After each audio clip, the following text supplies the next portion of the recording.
Hi everyone and welcome back to my channel. For today I have a fibromyalgia / mental health update video for you guys, and yeah, it's been a while. I think my last update was like October last year, so it's been quite a few months again and it's time to make another update video. Not too much has happened, but I think where I left off last time was that I had just increased the dose of the pregabalin that I was taking for the fibromyalgia pain. I am now no longer taking that. My doctor increased it to, I can't remember exactly the dose. I think it was 100 milligrams twice a day that I said on my last video. I've tried so many painkillers and stuff, I get lost off. But yeah, she increased the dose and weeks went by. I went back to the doctors and basically said, this isn't really doing anything. So she just basically said, well, in that case, stop taking it. So now I am no longer on the pregabalin for my pain.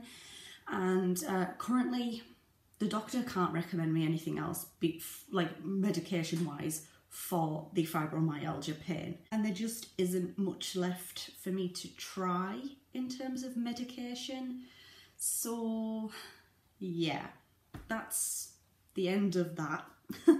I am still taking the sertraline tablets. I am currently on the highest dose that you can take in a day, which is 200 milligrams. And I take that on a night time, a few hours before I would try to go to sleep, as it does make me a little bit out of it and a little bit tired and stuff like that. So it's best to take it for me personally on a nighttime. I normally take it around about 7 o'clock at night. Since I last left you guys with an update, I have constantly had to prove myself to people. Now I have officially lost my job because of my health, because of the fibromyalgia, the mental health, so the OCD, the anxiety, depression, lots of other stuff as well. And I did a whole separate video on that, and I feel like I've just had to constantly prove myself to people. I have spoken before that I have had to apply for universal credit because obviously when I started last year, so 2018, being off work on the sick, I wasn't entitled to statutory sick pay. So in order to have some kind of money coming in every month, I had to apply for universal credit, and it's been like proving myself to the universal credit people, proving myself to this people, proving myself to those people, blah blah blah. I've just felt like I have constantly had to prove to people that my illnesses are real. And the thing is, I think what a lot of people kind of find confusing about my health issues is, one, there are so many of them. I've been diagnosed with OCD, anxiety, depression, fibromyalgia. Obviously I have problems with my back as well, as the majority of you guys will know. I speak a lot about that on my channel. And so yeah, there's like 5 different things going on. And I think people get confused. I don't really know, like, I don't know, there's just a lot going on, I guess. And secondly, why I think people might get a bit confused, because I talk about it here on my YouTube channel to the world, basically. And I think people think that just because I share this online here on YouTube, that I can't have anything wrong with me, which is incredibly infuriating, because I have had to push myself so hard to share things like this with people. I find it much easier to talk to my camera rather than talking to someone face to face or speaking over the phone, because there's no one else here. I'm just sat here, or stood here rather, talking to myself basically. So that's like me down to a T, like as secluded as humanly possible. Like, this is fine. It's very different here just talking to my camera and speaking on the phone or speaking face to face with somebody. It is very, very different. There's a whole different feeling to it. The atmosphere is totally different. So I think that's what a lot of people get confused at, like, well, how can you have all of these mental problems when you speak so openly about them? But I want to raise awareness, I want to try and help people, and that's the reason why I pushed myself to be so open. Going back to the fibromyalgia, for almost a year now, it's just been like this constant bad flare. I mean, if you have fibromyalgia, you'll understand exactly what I'm talking about, but basically sometimes flare-ups, bad flare-ups of the fibro can last for months at a time. This seems to be more than just a bad flare-up. I have now been permanently on a bad flare-up for almost a year, and this has been my longest period of time where I have felt this much discomfort, like, consistently. I've tried all sorts. Actually, at the moment, I am doing physiotherapy again for like the third or the fourth time now. Yeah, I'm back doing a little bit of physiotherapy. I am doing things with talking changes. I think I mentioned that in my last update video.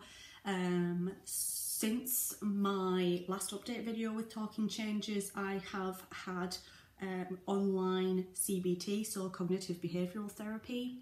I found it useful, but the people at Talking Changes think that I obviously need more.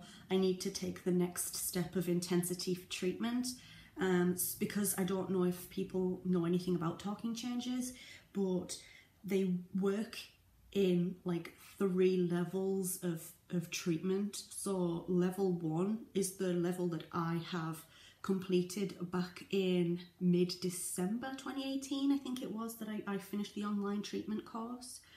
And then the next step up is more like face-to-face treatment therapy. And then level 3, I have not actually been told what level 3 is, but I'm not looking forward to it because I've already been told that I will definitely need to go through all 3 phases of treatment. At the moment, I have been on the waiting list for stage 2, so medium intensity treatment, since mid-December. And so it has been a few months. Fingers crossed that they haven't forgotten about me. I've been meditating for a very long time now, every day. Doing bits and pieces of yoga, obviously concentrating on my physiotherapy, which at the moment is very simple. It's a couple of exercises that I have to do every day, just to maintain that flexibility that I have, because naturally I am quite a flexible person. I am doing things with Access, which is another kind of company which focuses on the mental health side of things. And I do have an appointment for like a session with Access. However, that is not until May of this year, so we've still got a few months left to go for that yet, but at least I have an appointment and I know like that's when I'm gonna go. At the moment, I'm waiting on a capability assessment through Universal Credit. With these kinds of invisible illnesses, it is just a natural thing that you have to prove yourself. I am really ill here. I have this evidence and that evidence and that evidence. I have been basically trying so hard to prove myself to people. I'm just getting very down because of it, and just very, I don't know, like I hate it when people doubt me about my conditions, because I know what I've been through, I know what I'm going through, and I know how I feel.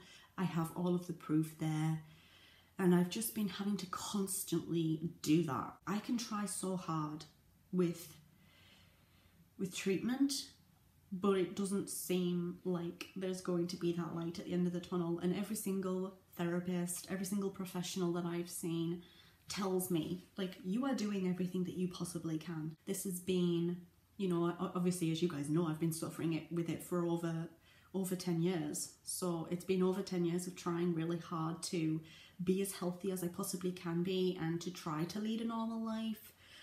But it's just not happening at the moment for me. So I don't know really what the next steps are going to be. I love how at the start of this video I said, oh, it's okay guys, I don't think I've got much to talk about for this update, and then I've actually been talking. I'm looking at my timer. I have been talking for like 15 minutes.